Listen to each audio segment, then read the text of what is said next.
जय राधा माधव जय कुंज बिहारी।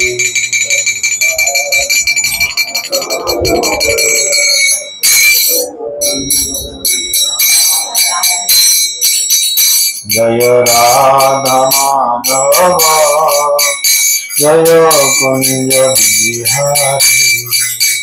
जय गोपी जन वल्लभ जय गिरिवरधारी। जय गोपी जन वल्लभ जय गिरिवरधारी। जय यशोदानंदन व्रज जनरंजन यशोदानंदन व्रज जनरंजन यमुना तीरवनचारी जय कुंज बिहारी। यमुना तीरवनचारी जय कुंज बिहारी। जय राधा माधव जय कुंज बिहारी। जय राधा माधव जय कुंज बिहारी। हरे कृष्ण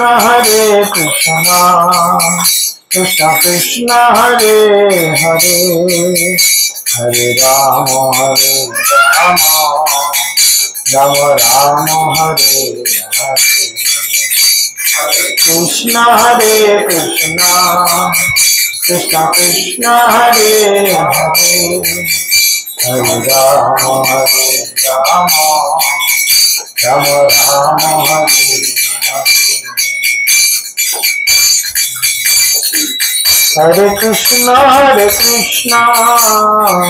कृष्ण कृष्ण हरे हरे हरे राम राम राम हरे हरे। हरे कृष्ण कृष्ण कृष्ण हरे हरे हरे राम राम राम हरे हरे। हरे कृष्ण कृष्ण कृष्ण हरे हरे हरे राम राम हरे हरे। जय राधा माधव जय राधा माधव राधा माधव जय राधा माधव। जय राधा माधव जय राधा माधव राधा माधव जय गौरनिताय पंचतत्व जय गौरनिताय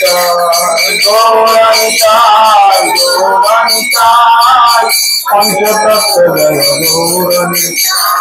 जय प्रभुपाद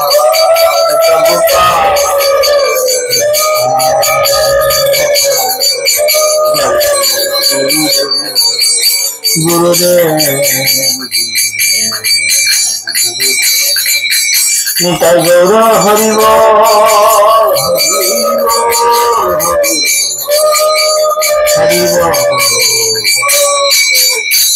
निताय गौर ब्रह्मानंद हरि ओम ज्ञानं तिमिरन्धस्य ज्ञानाञ्जनशलाकया चक्षुरुन्मीलितं येन तस्मै श्रीगुरवे नमो नमः। विष्णुपादाय कृष्णपृष्ठाय भूतले श्रीमते जयपताका स्वामिनिति नामिने नमाचार्य पादाय निताय कृपाप्रदायिने गौरकथा धामोदाय नगर ग्रामोतारिणे नमो विष्णुपादाय कृष्णपृष्ठाय भूतले श्रीमते भक्ति वेदांत स्वामिनिति नामिने नमस्ते सरस्वती देवे गौरवाणी प्रचारिणे निर्विशेष शून्यवादी पश्चात्पदेशतारिणे।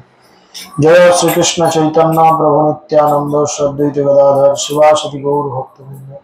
हरे कृष्णा कृष्ण कृष्ण हरे हरे हरे राम राम राम हरे।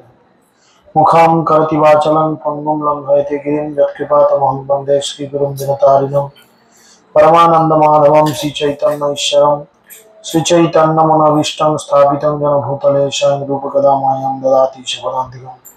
नित्यप्रायेषु भद्रेषु नित्यं भगवतो सेवया भगवते रुत्तम श्लोके भक्तिर्भवति नैष्ठिकी। जय श्री कृष्ण चैतन्य प्रभु नित्यानंद श्री अद्वैत गदाधर शिवासदि गौर भक्तवृंद। हरे कृष्णा कृष्णा कृष्णा हरे हरे, हरे राम राम राम हरे हरे।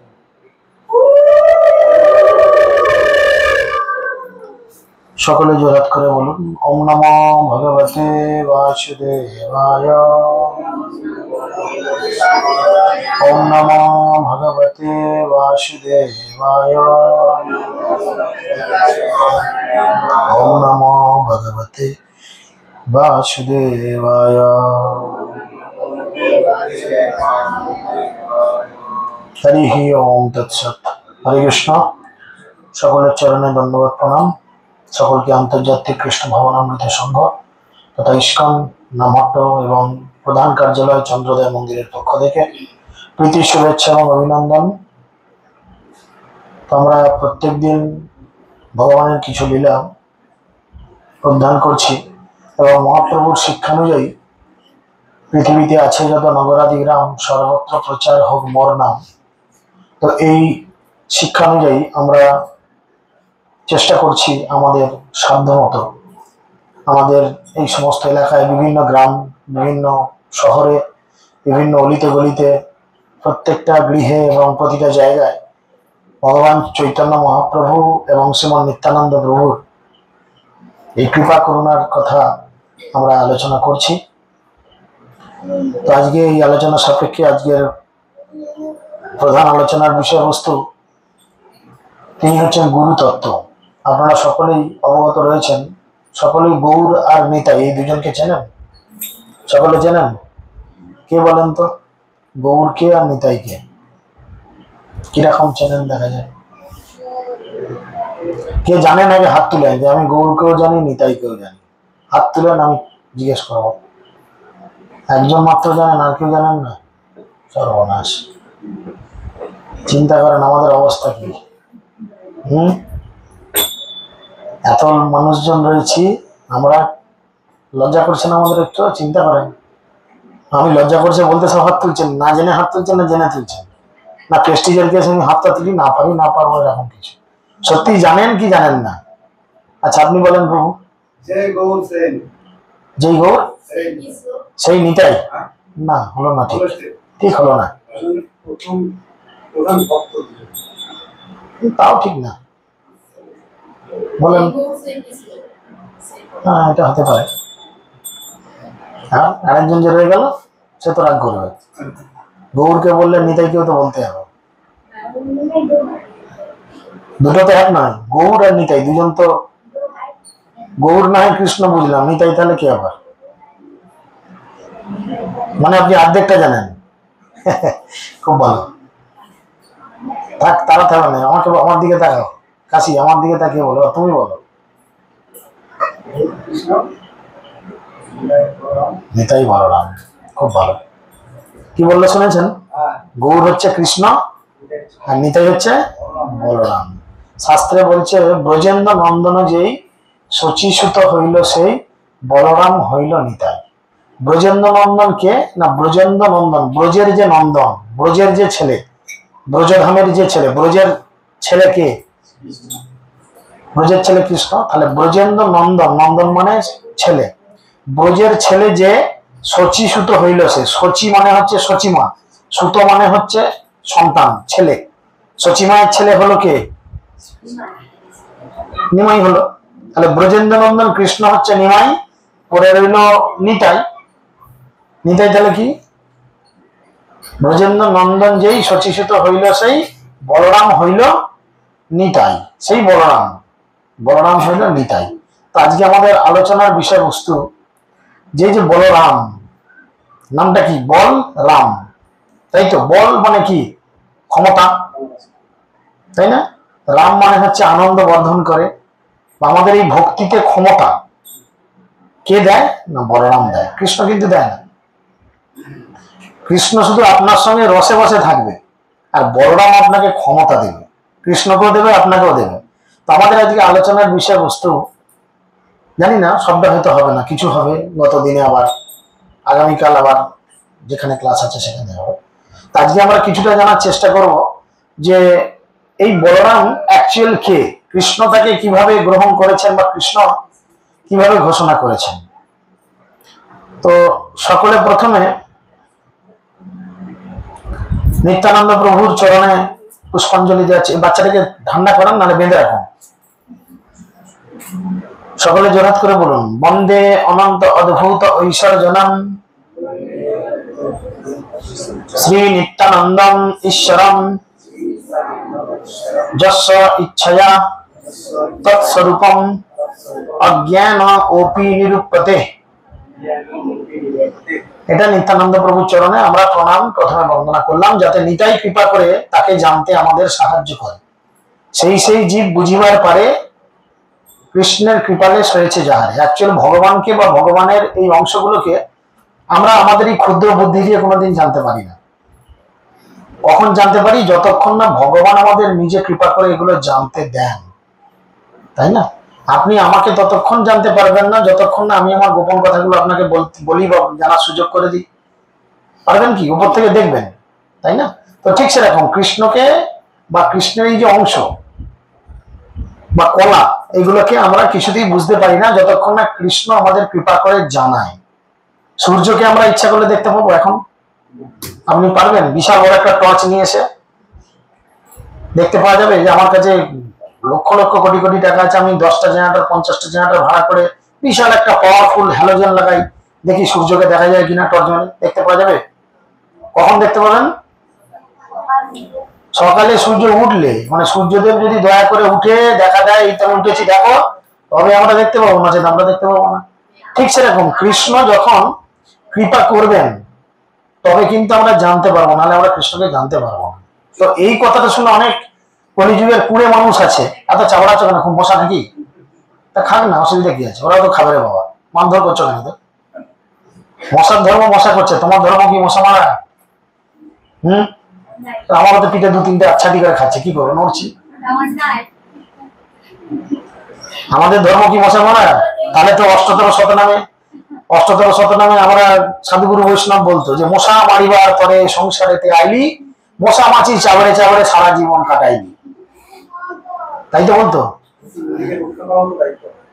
মশার থেকে রক্ষা করে আপনি কে? রক্ষা করে আপনি কি? আপনি মশা থেকে নিজে রক্ষা করতে পারবেন? তাহলে তো আপনার জীবন ম্যালেরিয়া হবে না, ডেঙ্গু হবে না, চিকেন গুনিয়া হবে না। বলেন, রক্ষা করার একমাত্র মালিক তো কৃষ্ণ। রক্ষা আমরা নিজেদের করতে পারি? তাহলে করোনাতে এত বড় মহামারী হলো, রক্ষা করতে পেরেছি? নাকে চাপা একটা জায়গায় 3টে মাস্ক পরেছি, চেনাই যেত নি, ঘরের বই চিনতে পারতো না কে এলো রে, আমাদের লোকটা না অন্য কেউ। সারা পেলে তবে বুঝতে হইতো আমাদেরই লোকটা ভূতের মতো সেজে এসছে, তখন আমাদের ঘুরতে হয়েছে পিপিই কিট পরে পাঠিয়ে মাথা পর্যন্ত। বলেন, রক্ষা করার আমার কেউ নাই। শ্লোকে খুব সুন্দর করে বলে, রাখে কৃষ্ণ মারে কৃষ্ণ পালে কৃষ্ণ সবে, রাখে কৃষ্ণ মারে কৃষ্ণ পালে কৃষ্ণ সবে, মারে কৃষ্ণ পালে কৃষ্ণ ইচ্ছা করে যাবে। কৃষ্ণ যখন ইচ্ছা হবে আপনাকে রক্ষা করবে, আর কৃষ্ণ যখন ইচ্ছা হবে না আপনি চেষ্টা করেন নিজেকে রক্ষা করতে পারবেন না, তাই না? আমরা এই জগতে এসেছি কেন? মশা মারার তরে, মশামাছি মারার তরে, কৃষ্ণ ভজিবার তরে সংসারেতে আইলি, মিছে মায়ায় বদ্ধ হয়ে বৃক্ষ সমান। তাহলে আমাদের অধিকার নেই যে কাউকে কৃষ্ণ কথা শোনা থেকে বিরত করানো। সেটা মশামাছিও হতে পারে, জীবাণু হতে পারে, গাছপালা হতে পারে, কীটপতঙ্গ হতে পারে। তারা হয়তো কোনো না কোনো শরীরে এই কৃষ্ণ কথা শোনার জন্য এখানে উপস্থিত হয়েছে, আপনি দিলেন চাবড়ে তার দফাটা খেয়ে যা। এটা তো আপনার সঙ্গে হতে পারে, আমার সঙ্গে হতে পারে। হয়তো আমি মানুষের দেহ না পেয়ে মশার দেহ পেলাম, আর আমি রিয়েলাইজেশন করলাম নিজেকে যে আমি কৃষ্ণকে ভজনা না করে আমি আজকে এই মশা মাছি হয়েছি। আমি কৃষ্ণ কথা ভক্তরা বলছে একটু গিয়ে শুনি, যদি আমার জীবনটা উদ্ধার পেয়ে আমি আবার মানুষ জীবন পাই, আবার ভক্তদের মতো আচরণ করতে পারি। হয়তো আমি মশা হয়েছি এরকম ভাবলাম, টুকটুক করে এসে এই মাতাজির ঘাড়ে বসলাম। না, এটা তো একটা মেয়ে ছেলে, মেয়েরা খুব দয়ার শরীর হয়, ওরা কিছু করে না, মেয়েরা খুব মায়া মমতা নিয়ে ঘাড়ে বসলাম যে ওই মাতাজির সঙ্গে আমি একটু ভগবানের কথা শুনি। সে দিলে দাম করে চাওয়া যা হাতবতী রক্ত। মশা তো বুঝতে পারছে না যে আমি এত সুন্দর মুখ, এত সুন্দর রূপ, এত সুন্দর কিছু দেখে যাকে ভাবছি সে হয়তো খুব দয়ার শরীর হতে পারে, ওপরে দেখতে এক, ভেতরটা কিন্তু রাক্ষসী টাইপের বা রাক্ষস টাইপের, ভেতরটা একদম হিংস্র। আমরা এরকম আচরণ করছি। তো যাই হোক, এই শ্রীমন নিত্যানন্দ প্রভু হচ্ছেন আমাদের সেই ক্ষমতা যোগান ভক্তিতে, যাতে আমরা উন্নতি করতে পারি বা ভক্তিতে যাতে আমরা দৃঢ় হই। জয় জয় শ্রী চৈতন্য, জয় নিত্যানন্দ, জয় দ্বৈত চন্দ্র, জয় গৌর ভক্তবৃন্দ। এই 7 শ্লোকে কহিল কৃষ্ণ চৈতন্য মহিমা, পঞ্চ শ্লোকে কহি নিত্যানন্দ তত্ত্ব সীমা। 5টি শ্লোক, 5টি শ্লোকের তত্ত্ব আলোচনা করছেন কৃষ্ণদাস কবিরাজ গোস্বামী। তিনি এর আগে 6টা শ্লোক আমরা গতকাল পর্যন্ত শ্রবণ করে এসেছি, যে মহাপ্রভুর কি লীলা বা মহাপ্রভুর কি আসার কারণ ইত্যাদি। আমরা আজ থেকে শুরু করতে চলেছি নিতাইয়ের 5টি শ্লোকের মধ্যে দিয়ে তাৎপর্য, নিতাইয়ের গুণাবলী বা নিতাই কে। সর্ব অবতারী কৃষ্ণ স্বয়ং ভগবান, তাহার দ্বিতীয় দেহ শ্রী বলরাম। বোঝা গেল কিছু? বাংলায় কথা, কিন্তু কোনো ইংরেজি নয়, হিন্দি নয়, সংস্কৃত নয়, অন্য কোনো ভাষা নয়, গোটা বাংলায় কথা বলা হচ্ছে। সর্ব অবতারী কৃষ্ণ স্বয়ং ভগবান, বুঝতে পেরেছি? সর্ব অবতারী কৃষ্ণ স্বয়ং ভগবান, তাহার দ্বিতীয় দেহ শ্রী বলরাম। সমস্ত অবতারের মধ্যে সেরা অবতার হচ্ছেন কৃষ্ণ। অ্যাকচুয়াল অবতারের মধ্যে সার অবতার হচ্ছেন চৈতন্য মহাপ্রভু। কৃষ্ণ হচ্ছেন স্বয়ং ভগবান। সমস্ত কিছুর মধ্যে কৃষ্ণ হচ্ছেন স্বয়ং ভগবান। আর এই ভগবানের দ্বিতীয় দেহ, সেটাকে তাহলে বুঝতে পারছেন যে কৃষ্ণ আর বলরামের মধ্যে কোনো পার্থক্য নেই, শুধু রঙের পার্থক্য। এটা সাদা, এটা কালো, দুজনের একই ক্ষমতা। একই স্বরূপ দহে ভিন্ন মাত্রকায়, অর্ধকায় বাহু কৃষ্ণ লীলার সহায়। তাদের দুজনের স্বরূপ হচ্ছে এক, কেবল তাদের দেহ হচ্ছে ভিন্ন। শ্রী বলরাম হচ্ছেন কৃষ্ণের প্রথম কায়বুহ এবং তিনি শ্রীকৃষ্ণকে তার লীলাতে সহায়তা করেন। বলরাম হচ্ছে কৃষ্ণের প্রথম ডুপ্লিকেট জেরক্স কপি। বলরাম হচ্ছে কৃষ্ণের জেরক্স কপি, এবং এই জেরক্সটা কি করে না কৃষ্ণের বিভিন্ন লীলায় এটাকে সহায়তা করার চেষ্টা করে। কিভাবে সহায়তা করে?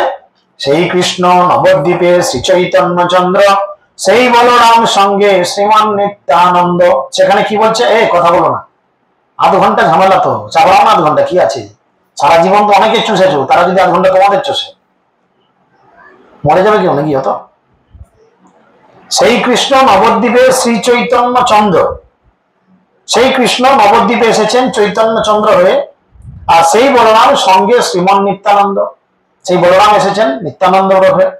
এবং বলরামকে শঙ্কর্ষণ কারন্তকসায়ী গর্ভদক্ষায়ী চ পয় অবিচ্ছায়ী শেষ চ যস্য অংশকল্যাস নিত্যানন্দ আখ্যারং শরণম মমান্ত।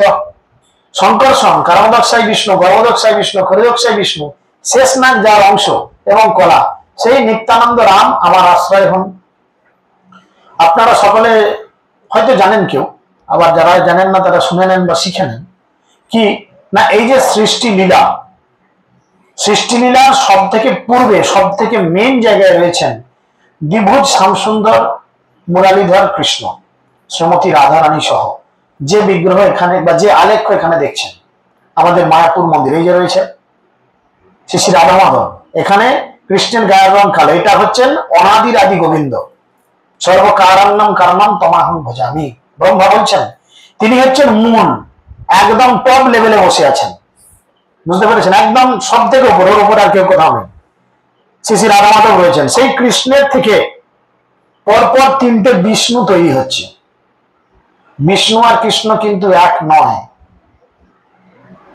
কাজ এক, দেখতে অনেকটা এক, প্রোগ্রামিং অনেকটা এক, সবকিছু লীলাও হয়তো অনেক এক, কিন্তু এক নয়। কৃষ্ণ 64 গুণে গুণান্বিত, বিষ্ণু 60 গুণে গুণান্বিত। এই কৃষ্ণ থেকে 3টে বিষ্ণু তৈরি হচ্ছে। প্রথম তৈরি হচ্ছে কি? প্রথম তৈরি হচ্ছে গর্ভদক্ষায়ী বিষ্ণু, প্রথম তৈরি হচ্ছে কারণদক্ষায়ী বিষ্ণু। ঠিক আছে? এই কারণদক্ষায়ী বিষ্ণু কি করছেন? তিনি বড় বড় ব্রহ্মাণ্ড তৈরি করছেন, বিশাল বড় বড় ব্রহ্মাণ্ড বানাচ্ছে, পৃথিবীর মতো এরকম বড় বড় জায়গা বানাচ্ছে। উদাহরণের সাথে ধরুন, পৃথিবীর থেকে 1,00,000 কোটি গুণ বড় জায়গা বানাচ্ছে। এরকম একটা বড় ফাঁকা স্পেস বানাচ্ছে, গোল একটা বড় ফাঁকা গ্যালারি বানাচ্ছে।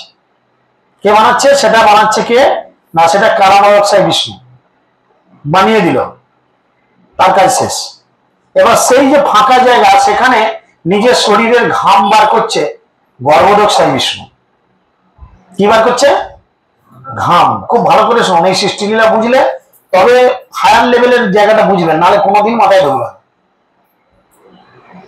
তো সারা জীবন যেই কালী সেই কৃষ্ণ, যেই শালী সেই বউ, এই চলবে মাথায়, উল্টো পাল্টা চলবে, সারা জীবন ভুলভাল দিকে চলে যাবে, বুঝেছেন?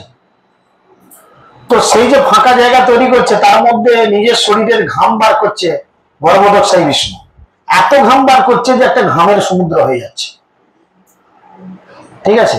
তার মধ্যে বলরাম শেষ নাগ, সাপের বিছানা, শেষ নাগ তিনি সাপ, কুণ্ডুলি মেরে কোনা তুলে শুয়ে গেল, আর তার কোলের উপরে শুয়ে গেল কে? এরম করে মাথায় হাত দিয়ে শুয়ে থাকে কে?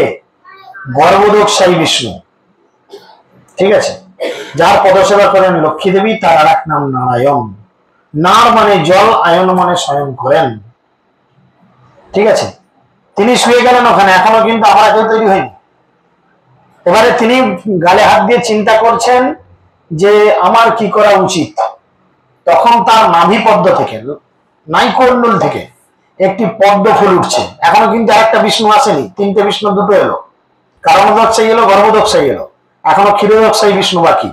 নাভি পদ্ম থেকে, লাইকুণ্ডু থেকে একটা পদ্ম ফুলের ডাঁটি উঠে ওপরে পদ্ম ফুল ফুটলো, আর সেই পদ্ম ফুলের ভেতর থেকে জন্ম হলো ব্রহ্মা। বুঝা গেল? খুব ভালো করে শুনুন, বোঝা গেল? ব্রহ্মার জন্ম হলো। ব্রহ্মা জন্ম নিয়ে চিন্তা করলো আমি কি করব, খাবো দাবো বসে থাকবো? আমার তো একটা কিছু কাজ, কিছু করার জন্য তো আমি এসেছি, কি করব কিছু চিন্তা করতে না পেরে ব্রহ্মা কি করলো? সেই পদ্ম ফুলের ডাঁটি ধরে নেমে চলে আসলো সেই সমুদ্রের নিচে। কোথায় আমার জন্ম উৎস খুঁজলো, আর সমুদ্রের নিচে এসে কি পেল? তিনটে শব্দ শুনতে পেল, তপ, তপ আর তপ, মানে তপস্যা, তপস্যা আর তপস্যা। তপস্যা মানে কি? স্বেচ্ছায় ভগবানের জন্য নিজের শরীরকে কষ্ট দেওয়াকে বলে তপস্যা,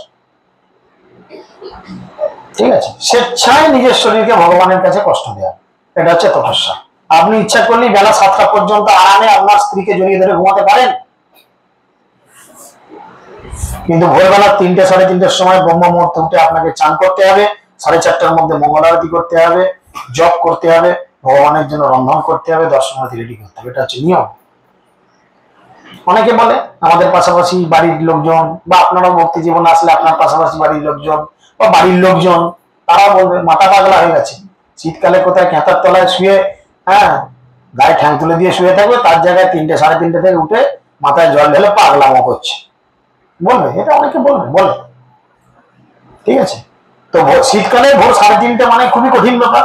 আবার যাদের গিজার বা ওয়াটার হিটার বা গরম জলের কোনো স্কোপ নেই, তাদের ক্ষেত্রে তো আরো কঠিন। ঠান্ডা জল যদি ট্যাঙ্কের হয়, ঢাললে থর করে খাম্বারে, বাপ রে বাপ, এটা একটা তপস্যা। শীতকালে সবাই গরম জলে চান করবে, এটা কিন্তু তপস্যা নয়, কিন্তু শীতকালে ঠান্ডা জলে চান, এটা একটা বড় তপস্যা। একাদশীর দিন দেখছেন দুনিয়ার লোক হাও হাও করে লুচি খাচ্ছে, এই খাচ্ছে তাই খাচ্ছে, দেশের লোক পাড়ার লোক সব গিলছে ঘুরছে, আর আপনি পেটে কিল মেরে বসে আছেন, কিছু খাচ্ছি না, এটা একটা তপস্যা। পাশাপাশি বাড়ির লোকজন দেখছেন আজকে রোববার, সকালবেলা মুরগি, রাত্রেবেলা ছাগল, মাঝরাতে গরু, শুয়ার সব খাচ্ছে, আর আপনি সেই পেঁপের তরকারি, কুমড়োর তরকারি, কাঁচকলার তরকারি, ফুলকপির তরকারি এইসব খাচ্ছেন, টিটকারিও মারছে হয়তো, এটা একটা তপস্যা। ব্রহ্মাজি কৃষ্ণকে জানতে পেরেছিল শুধু তপস্যা করার জন্য, আর কৃষ্ণ তাকে নির্দেশ করেছিল, 3বার বলেছিল তপ তপ তপ, অর্থাৎ তুমি তপস্যা করো, তপস্যা করো, তপস্যা করো। তখন ব্রহ্মাজি আবার উপরে উঠে আসলেন, এসে তিনি কুমণ্ডল ধরে জপ করে তপস্যা করতে আরম্ভ করলেন।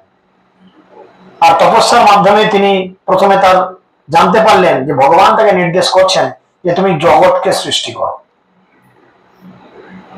তিনি প্রথমে স্বচ্ছ মানসিকতা নিয়ে তার প্রথম 4টি সন্তানকে উৎপাদন করলেন। চতুষ্কুমার, সনক, সনাতন, সনন্দন, সনত কুমার, চতুষ্কুমারকে আবির্ভূত করলেন এবং বললেন তোমরা সংসার ক্রীড়ার মধ্যে যাও, সন্তান সন্ততি উৎপাদন করো। তারা বললো না না, আমরা এসব ঝামেলায় যাবো না, আমরা ব্রহ্মচারী থাকবো, ছেড়ে দিয়ে চলে গেল। ব্রহ্মা গেল রেগে, তার কপালের থেকে ক্রোধাগ্নি বেরোলো, কপাল থেকে রেগে এক ধরনের আগুনের মতো বেরোলো, এবং তার থেকে জন্ম নিল কে? শিবজি। শিবকে জানেন সবাই? চেনেন তো? যাক, কাউকে তো চেনেন। তার থেকে জন্ম নিল শিবজি, যার জন্য শিবের আর এক নাম রুদ্র। রাগ থেকে জন্ম হয়েছে বলে উনি হচ্ছেন রুদ্র। ব্রহ্মার রাগ থেকে উনি জন্মেছেন, রুদ্র, বুঝেছেন? তারপরে তিনি মনু এবং শতরূপা দুটো স্ত্রী এবং পুরুষ শরীর সৃষ্টি করলো। তাদের বলল তোমরা বংশবৃদ্ধি করো, ছেলে পুলের জন্ম দাও। সেই মনুর বংশধর আমরা, তাই আমরা হচ্ছি মানুষ, বুঝেছেন? এবং এটা শাস্ত্রসম্মত প্রমাণ। বিজ্ঞান যতই বলুক, আমরা ছিলাম আগে হনুমান, আমি জানি না এখন 7-8 আর সেই বই আছে কিনা, আমাদের পড়ে আসতে হয়েছে আমরা নাকি বাঁদরের বংশধর। পেছনে হাত দিয়ে দেখি লাইটা করে দেবো, যে খসে পড়ে গেছে। যা বাবা, তারা বাঁদর গুলো হচ্ছে কি করে? আমাদের বাপ কাকা নাকি? যদি আমরা বাঁদরের বংশধর হব, তাহলে পুজো দিতে গেলে মন্দিরে আমাদের বলে না তোমাদের গোত্র কি? গোত্র মানে কি? গোত্র মানে তুমি কোন বংশের, বলে না? গোত্র, সবার তো গোত্র আছে না? গোত্র ছাড়া আছেন কেউ? আছে না? দু একটা উদাহরণ দেন আপনার গোত্র। শান্ডিল্য, মানে উনি শান্ডিল্য মুনি, শান্ডিল্য মুনির বংশধর। আপনার গোত্র? হ্যাঁ, ও শান্ডিল্য, একই কেস। অন্য কেউ শান্ডিল্য ছাড়া আর কেউ? দেখুন মধুকুল্য আছে, কাশ্যপ, কাশ্যপ, মানে এই যে নামগুলো, এই যে গোত্রগুলো শোনেন আপনারা, অনেক গোত্র আছে জগতে। এই যে গোত্রের নামগুলো শোনেন, এই নামগুলো কার নাম? বড় বড় সাধু মুনিদের নাম। তার মানে কি আমরা এদের বংশধর? তাহলে বইতে যতই পড়ি আমরা ছিলাম হনুমানের বংশধর, পেছনে হাত দিয়ে নেট পাবো না। বিজ্ঞান আমাদের ভুল পথে চালিত করে, বারবার উল্টো পাল্টা দিকে বিব্রত করে, শাস্ত্র কোনদিন বিব্রত করে না। তাই এই দুইটি বিষ্ণু তৈরি হলো। এবারে মনুষ্য তৈরি বা মানুষ তৈরি করতে আরম্ভ করলো, জীবজন্তু মানুষ তৈরি করতে আরম্ভ করলো। ভাগবতমে তার বর্ণনা রয়েছে। তৈরি হলো জীবজন্তু মানুষ, 84 লক্ষ প্রজাতির জীব, 84 লক্ষ প্রজাতির দেহ, 4 লক্ষ মানুষের শরীর, আর বাকি 80 লক্ষ, তার মধ্যে জীবজন্তু আছে, গাছপালা আছে, কীট পতঙ্গ আছে, জলজ আছে, স্থলজ আছে, সব এভরিথিং। বাকি 80 লক্ষ জীব এরকম শরীর রইল। মরলে সঙ্গে যাবে না, ওকে ডেকে লাভ নাই। নিজের চরকে তেল দাও, যাকে ডাকছো মরলে তোমাকে সঙ্গে নিয়ে যাবে না, যা করে করুক, তুমি তোমার চরকে তেল মারো, তাতে যেই হোক। নিজের স্বামীও যদি হয়, নিজের সন্তানও যদি হয়, কেউ দেখবে না। এ দেহের পতন হলে কি রবে তোমার, কেহ সাথ নাহি দিবে পুত্র পরিবার। বাবা নিজের চরকায় তেল মারো, তুই যা পাচ্ছিস পুরে মর্গে যা। যদি স্বামী হয় তাকে বলো পুরে মর্গে যা। আমি এখন কৃষ্ণর কথা শুনছি, কৃষ্ণর কথা শুনবো, দরকার নাই তোমার দিকে তাকে আমার ইশারা করে ডাকা। কারণ যমরাজ কখন তোমাকে ইশারা করে ডেকে নেবে কোনো গ্যারান্টি নেই। ওটাকে তুলে যায় কি করবে তোমার সঙ্গে, জানো তো কি করবে? গেলে আর ছাড়ি করে ড্যাং পিটা করবে, মুচকি মুচকি হাসো আর যতই সেজে বুঝে থাকো, ভাববে না যে সে ছেড়ে দিয়ে কথা বলবে। অতএব যেখানে কৃষ্ণ কথা হবে, ওসব অন্য কোনো কথা নাই, এক মনোনিবেশ আমার ওখানে থাকবে, অন্য কোনো জায়গায় থাকবে না। যাই হোক, মানুষ তৈরি করলো, মানুষ তৈরি করে কি করলো? এখন একটা বিষ্ণু আসেনি, প্রত্যেকের হৃদয়ের মধ্যে প্রবেশ করলো। কে? সবার হৃদয়ের মধ্যে কে আছে? ভগবান আছে কিনা? আমরা বলি না সবার বুকে ভগবান আছে, বুকে হৃদয়ে আত্মা আছে, আত্মা বলি কিনা? এই আত্মা পরমাত্মার অংশ, ভগবানের অংশ। ইনি হচ্ছেন কে? ইনি হচ্ছেন ক্ষীরোদক সাই বিষ্ণু, যিনি যিনি প্রত্যেকের হৃদয়ের মধ্যে ঢুকে থাকেন। কি করেন? আমরা যা খাচ্ছি খায় না, কি করেন জানেন? তিনি শুধু দেখেন, ওয়াচ করেন, সাক্ষী হিসাবে ওয়াচ করেন। এই যে কতগুলো মশা চাবড়ে মারলুম, কতগুলো বিড়ি টানলুম, কতগুলো মাছ মাংস খেলুম, কতগুলো অসহায় ডিমকে ভেঙে খেলুম, সব তিনি লক্ষ্য রাখছেন, কিচ্ছু বলেন না। তুই মাল খাচ্ছিস, 1 পেগ খেয়ে নেশা হয়নি, আরো 10 পেগ খা, বেশ করে খা। একটা ডিম ভেজে হয়, এতটা ভাত খাবি, আরো 10টা ভেজে খা। একটা ছাগল মেরে খেতে পারিস, গোটা পাড়ার লোক, আরো 10টা ছাগল মেরে খা। তিনি শুধু যে কাজ করবেন সে কাজে আপনার প্রতি উৎসাহ বাড়িয়ে দেবে। আপনি ভক্তি করবেন, বলে 1 মালা জপ করে ভালো হবে, 16 মালা জপ কর, বাড়িয়ে দেবে। ভালো কাজে উৎসাহ দেবে, খারাপ কাজে উৎসাহ দেবে, তার কাজই হচ্ছে এটা। সে শুধু দেখবে। আর আমাদের এই খারাপ ভালো কাজগুলোকে নোটিস করবে কে? কে না, যমরাজের প্রধান অ্যাসিস্ট্যান্ট যে চিত্রগুপ্ত, তিনি 13খানা ক্যামেরা, মেগাপিক্সেলের ক্যামেরা। এই যেমন মোবাইলের একটা 3টে ক্যামেরা আমার দিকে মুখ করে দেখছে, এই ক্যামেরা 3টে আমাকে রেকর্ডিং করে তুলছে। আবার আমি কি বলছি না বলছি, এই পর্দার উপায়ে আপনারা শুধু দেখছেন না, 4-5টা জেলার হয়তো 1-150 ভক্ত আমাকে এই মুহূর্তে দেখছে যে প্রভু কি বলছে, বুঝতে পেরেছেন? ঠিক সেরকম 13টা ক্যামেরা কিন্তু আমাদের যাবতীয় রেকর্ডিং করছে, ভালো কাজ খারাপ কাজ সব রেকর্ডিং করছে। কেন রেকর্ডিং করছে? না মৃত্যুর পরে সেখানে যখন বিচার হবে, জানে মানুষ কত বেয়ারা, কিছুতেই মানতে চাইবে না। না না আমি হাঁস খাইনি, মুরগি খাইনি, কে বলেছে আমি খেয়েছি, কি প্রমাণ আছে, জানে মানুষ এরকম করবে। আর সেই প্রমাণটা রাখার জন্য ভগবান ক্ষীরোদক সেই বিষ্ণুরূপে আমাদের হৃদয়ে আছে। তিনি এসে হাত তুলে বলবেন আমি সাক্ষী, আমি দেখেছি, আমি দেখেছি। তখন আমরা এমন বেয়ারা বলবো না না এই ভগবান লাই ডুপ্লিকেট, ইও মিথ্যা কথা বলছে। এখন কম্পিউটারের যুগ, এক্সেলে আমার মুখ বসিয়েছে, আমি নয়। তখন বলবে আর একটা জায়গা আছে কি না 13টা ক্যামেরায় আপনাকে সারাদিন রাত রেকর্ডিং করা হয়েছে, চালাও সিসিটিভির লিস্ট। এরকম ল্যাপটপের মতো ছোট স্ক্রিন নয়, বিশাল বড় বড় জায়ান্ট স্ক্রিন। পুজোর সময় দেখবেন বড় টিমল লাগায়, বড় বড় তাতে ছবি ফবি দেখায়, ওরকম বড় স্ক্রিন লাগিয়ে দেবে। আর আপনাকে ছবি দেখে বলে কি রে এটা কে, তখন বাধ্য হয়ে মাথাটা এরা নিচু হয়ে যাবে। কেন? আমি ভুল কাজটা করেছি। তো প্রশ্ন করবে কেন করেছিস, উত্তর আছে তো, উত্তর আছে, আমাদের কাছে উত্তর আছে। তবু কিন্তু আমরা করছি, উত্তর নাই জানি। উত্তর নাই জানি মানে কি, সঙ্গে সঙ্গে বলে তাহলে মার খা, ভুল করেছিস তাহলে মার খা, শাস্তি খা, ঠ্যাঙাবে কি মারবে, কে তুলে নিয়ে যাবে। সেই জায়গা থেকে রক্ষা করার জন্য এই বলরাম কি করছেন, তিনি শেষনাগ যার অংশ, যার কলা, সেই নিত্যানন্দ রাম, তিনি আমার জীবনের আশ্রয় হন। তাকে যদি আমরা আশ্রয় করি, তিনি ধীরে ধীরে ধীরে ধীরে আমাদের হৃদয়ে সমস্ত নোংরা গুলোকে দূর করে দেবে। একদিনে হবে না। কেউ যদি বলে আমি একদিনে বিড়ি খাওয়া ছেড়ে দেবো, মদ খাওয়া ছেড়ে দেবো, মাছ মাংস ছেড়ে হতে পারে না। হয়তো কারোর জীবনে হয়েছে, কিন্তু এটা খুব কষ্ট সাপেক্ষ। আমরা যদি তার উপরে ভরসা করি, তার কাছে কৃপা প্রার্থনা করি, তাহলে তিনি ধীরে ধীরে ধীরে ধীরে আমাদের হৃদয় থেকে এই ধরনের নোংরা বাসনাগুলোকে দূর করে দেবেন। শ্রী বলরাম গোসাই মূল সংকর্ষণ পঞ্চরূপ ধরি করেন কৃষ্ণের সেবন। তিনি 5টা রূপ ধরেন। এই বলরাম কৃষ্ণকে আনন্দ দেওয়ার জন্য, কৃষ্ণকে খুশি করার জন্য 5টি রূপ ধারণ করেন। আপনে করেন কৃষ্ণ লীলার সহায়, সৃষ্টি লীলা কার্য করে ধরি চারকায়। তিনি কি করেন, তিনি নিজে কৃষ্ণের লীলায় সহায়তা করার জন্য 4টি রূপ ধারণ করে তিনি সৃষ্টি কার্য সম্পাদন করেন। এখন আপনারা বলেন সেই 4টি রূপ কে কে? আমি কিছুক্ষণ আগে বললাম, বলেন কে বলবেন?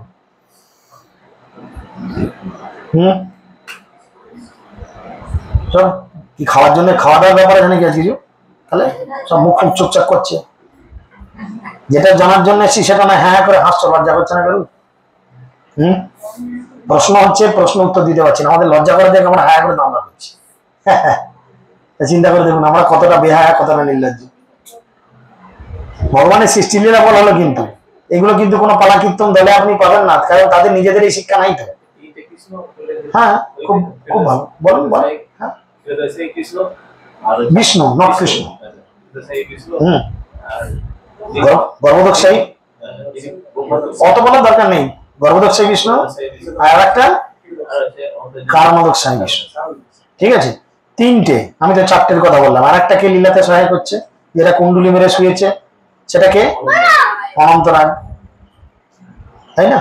তাহলে বলরাম নিজে এই 4 ভাবে নিজেকে প্রকাশ করছেন, ঠিক আছে? 4টি রূপ ধারণ করে তিনি এই সৃষ্টি কার্যকে সম্পাদন করাচ্ছেন, নিজে বলরাম নিজে করাচ্ছেন।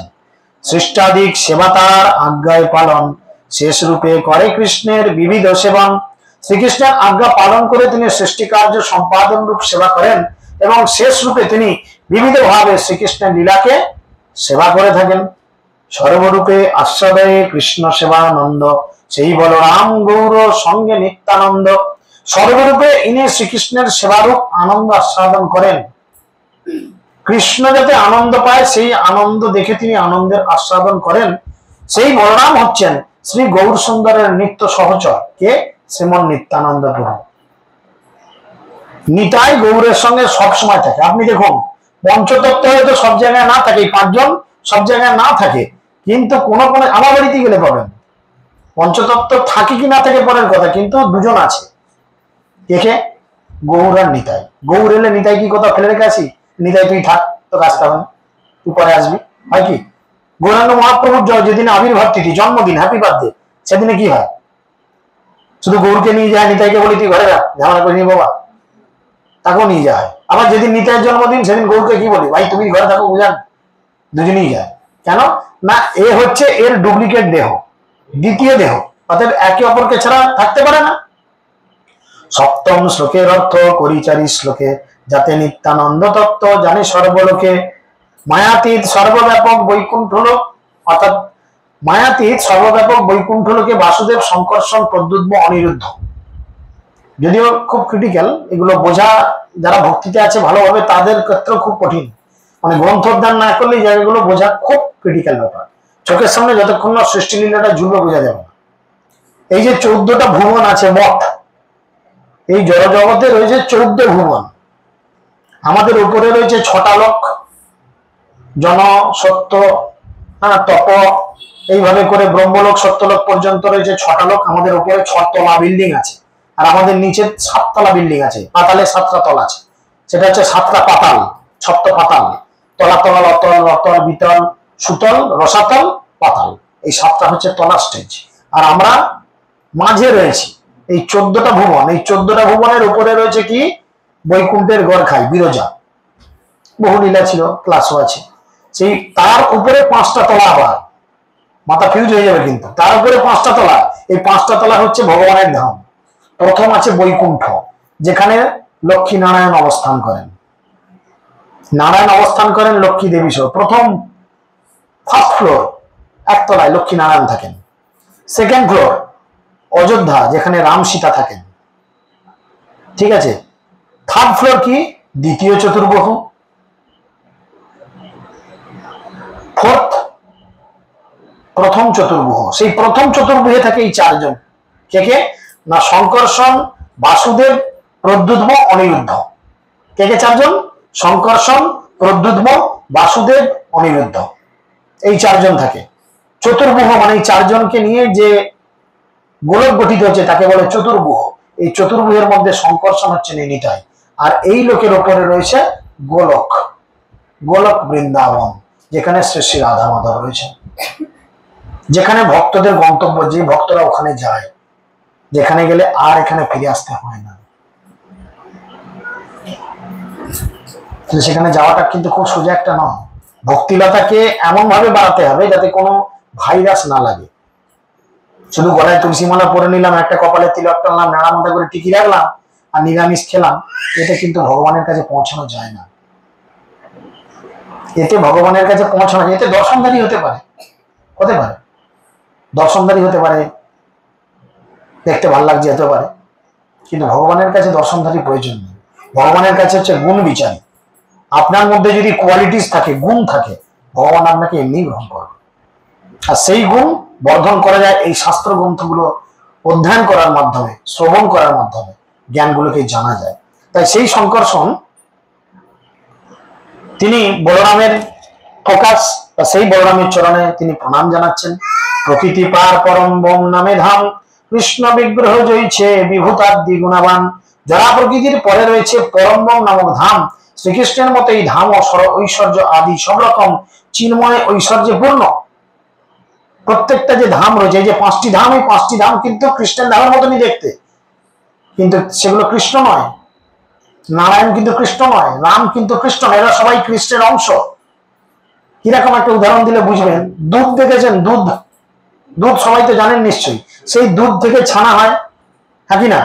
দুধ থেকে ক্ষীর হয়, দুধ থেকে দই হয়, হয় কি না? তার মানে দই, ছানা, ক্ষীর বা মিষ্টি, সন্দেশ, এগুলো কিন্তু সব দুধেরই বিকার, দুধ থেকে হয়েছে। এখন আপনাকে 1 কিলো দুধ থেকে কিছুটা দই করে দেয়া হলো, দিয়ে বলা হলো এই দইটাকে আবার দুধে পরিণত করো, পারবেন? পারা যাবে? কোনোদিন পারবেন না। যত প্রক্রিয়াকরণই জানেন, কোনোদিন পারবেন না। এই সিস্টেমটা হচ্ছে ঠিক তাই। এরা সবাই কৃষ্ণের থেকে সৃষ্ট, কিন্তু এরা কেউ কৃষ্ণ নন। দুধ থেকে দই সৃষ্ট, সে দই, কিন্তু এই দইটা দুধ নয়। বোঝা গেল? এই দইটা দুধ নয়, কিন্তু কৃষ্ণ থেকে সকলেই সৃষ্ট। আমরা প্রতিটা জগতের জীব কৃষ্ণ থেকে সৃষ্ট, কিন্তু আমরা কেউ কৃষ্ণ নন। কৃষ্ণ নিজে ঘোষণা করছেন গীতাতে, মামাই মাংস জীবলোক জীবভূত সনাতন মনষষ্ঠ ইন্দ্রিয়াণী প্রকৃতি স্থানী কর্ষতি। এই জড়জগতে যা কিছু দেখছো সব হচ্ছে মামাই বংশ, মানে মাম মানে আমার, অংশ মানে অংশ এবং কলা, সবাই হচ্ছে আমার অংশ এবং কলা। কিন্তু আমি যদি মনে করি ভাই আমি কি হনুরে, আমি হয়ে গেছি কৃষ্ণ, তাহলে কিন্তু এটা আমার নির্বুদ্ধিতার কারণ। তাহার উপরিভাগে কৃষ্ণলোক খ্যাতি দ্বারকা মথুরা গোকুল ত্রিবিদ্যে ইতি, সেই চিৎ জগতে সর্বরূপে ভাগে রয়েছে কৃষ্ণলোক। তবে সেই কৃষ্ণলোক তিনটি ভাগে বিভক্ত, দ্বারকা, মথুরা এবং গোকুল। কৃষ্ণ আবার নিজেকে সেই বৃন্দাবনে সব থেকে উপরে যে কৃষ্ণলোক ব্রজ বা যেটা গোলক, সেইখানে কৃষ্ণ আবার নিজেকে তিন ভাগে ভাগ করে রেখেছে। দুটো খোলস, একটা অরিজিনাল। দুটো খোলস কি কি? দ্বারকা মথুরা হচ্ছে খোলস। সাপের খোলস দেখে আমরা অনেক সময় ভয় খেয়ে যাই, হায় বাপরে, কিন্তু সাপের খোলস কোনোদিন কাউকে কামড়েছে শুনেছেন? সাপের খোলস থেকে কোনো সমস্যা হয়েছে শুনেছেন? না, সাপ থেকে হয়েছে। ঠিক সেরকম এই দ্বারকা এবং মথুরা হচ্ছে একটা খোলস, কৃষ্ণের খোলস। অরিজিনাল কি? আমি যে বললাম ব্রজ, ব্রজেন্দ্র নন্দন কৃষ্ণ। তিনি তিন ভাবে নিজেকে ভাগ করেছেন। সর্বোপরি শ্রীগোকুল ব্রজলোক ধাম, শ্রীগোলক শ্বেতদ্বীপ বৃন্দাবন নাম। সর্বোপরি ভাগে রয়েছে গোকুল বা ব্রজ, গোলক, শ্বেতদ্বীপ ও বৃন্দাবন নামে যেটা পরিচিত আমাদের কাছে। ঠিক আছে। সর্বজ্ঞ অনন্ত বিভু কৃষ্ণতনু সম, উপর্যদ ব্যাপী আছে নাহিক নিয়ম। শ্রীকৃষ্ণের অপ্রাকৃত তনুর মতো গোকুল হচ্ছে সর্বব্যাপ্ত, অনন্ত ও বিভু। তা কোন রকম নিয়ম গণ্ডির মধ্যে আবদ্ধ না থেকে উপরে এবং নিচে উভয় দিকে বিস্তৃত। এই যে আমরা বৃন্দাবন যাই, আমাদের ভারতবর্ষে যে বৃন্দাবন রয়েছে উত্তরপ্রদেশে, এই বৃন্দাবন এবং ব্রজের বৃন্দাবন অভিন্ন। কেউ যদি মনে করেন যে এটা কেবলমাত্র একটা জায়গা, তাহলে কিন্তু এটা তার নির্বুদ্ধিতার লক্ষণ। সর্ব অনন্ত বিভু কৃষ্ণ শূন্যতম, উপায়যোগ ব্যাপী আছেন নাহিক নিয়ম। আর তিনি কি বলছেন? ব্রহ্মাণ্ড প্রকাশ তার কৃষ্ণের ইচ্ছায়, একই স্বরূপ তার নাহি দুই কায়। এই সমস্ত ব্রহ্মাণ্ড তিনি তৈরি করছেন কার ইচ্ছায়? না, কৃষ্ণের ইচ্ছায়। এই জগতে যা কিছু হচ্ছে সব কিন্তু কৃষ্ণের ইচ্ছা, সমস্ত কিছু কৃষ্ণের ইচ্ছা হচ্ছে। এই যে আজকে আপনারা এখানে এসে জুটেছেন, ছেলে পুলে বাচ্চা কাচ্চা সব নিয়ে, এগুলো সব কিন্তু কৃষ্ণের ইচ্ছায়। এবং এটা এক জীবনে হয়নি, এটা এক জীবনে হয়নি। অল্প ভাগ্যে কিন্তু ভগবান তার কথা শোনার জন্য যোগ্যতা দেন না। আপনি নিচু পরিবারে হয়তো জন্মেছেন, খুব নিচু জাতিতে হয়তো জন্মেছেন, কিন্তু আপনার কর্মফল ছিল খুব ভালো, তাই আপনি কোনো সাধুগুরু বৈষ্ণবের শ্রীমুখ থেকে ভগবানের দিব্য লীলা কথা শ্রবণ করার সুযোগ পাচ্ছেন। কারণ শাস্ত্র বলছে কি, অনেক সৌভাগ্যের ফলে বৈষ্ণব আসিয়া মিলে।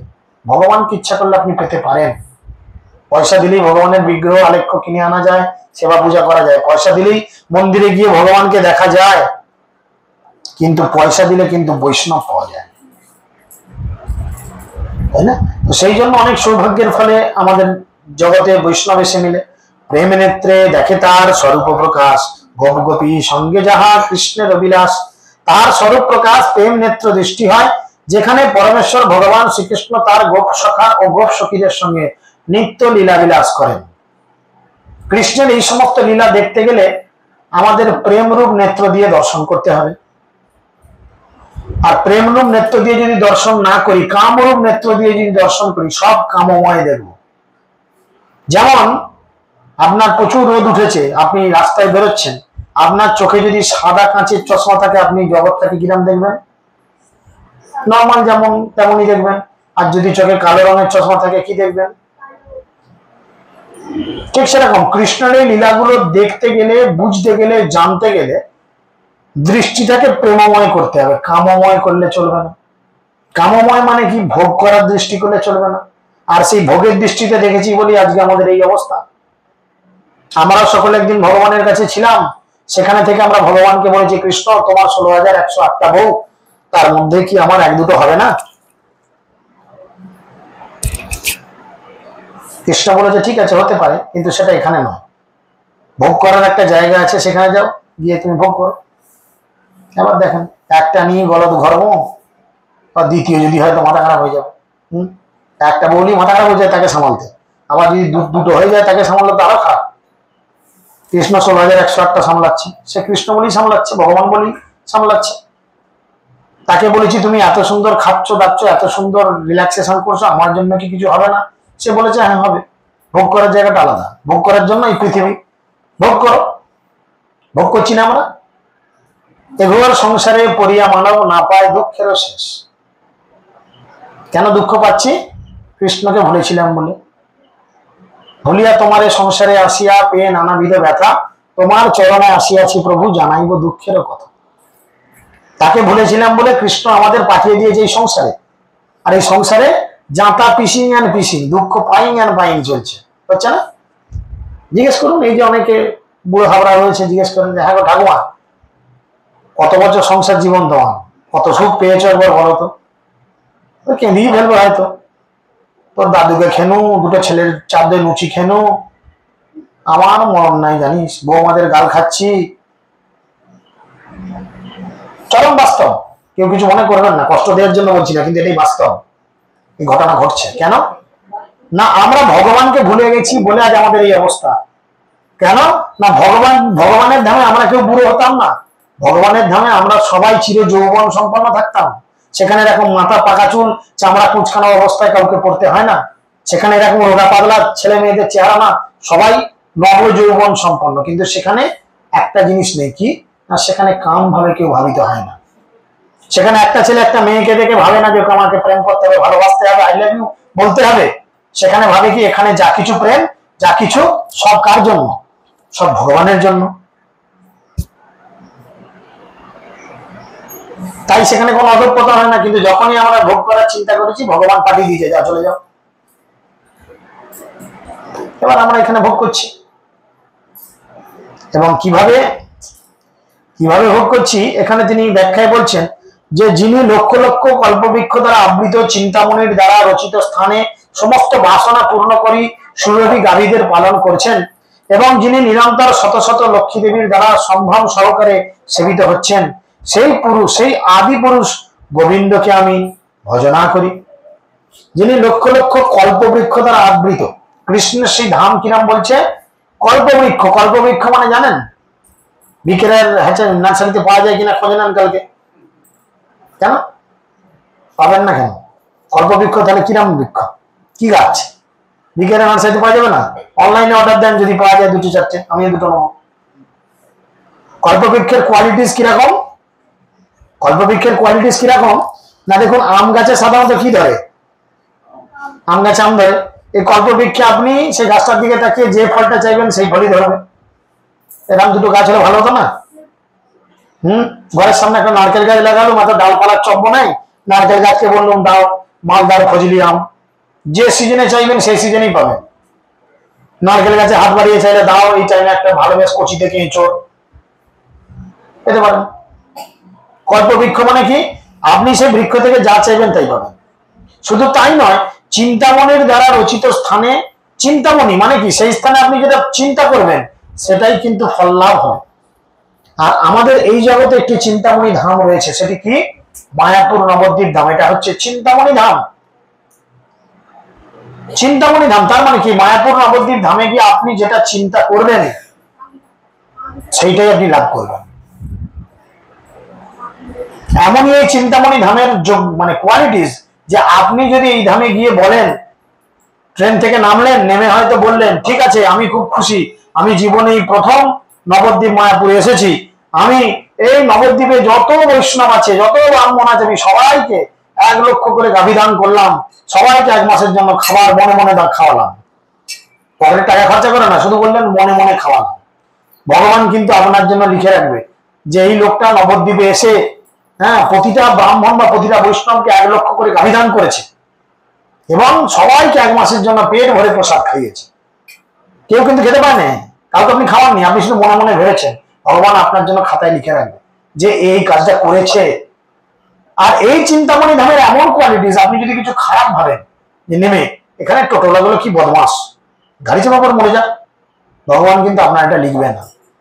কারণ চৈতন্য মহাপ্রভু এই কলিযুগে নবদ্বীপ ধামে কেবলমাত্র আমাদের ভালোটুকু গ্রহণ করেন।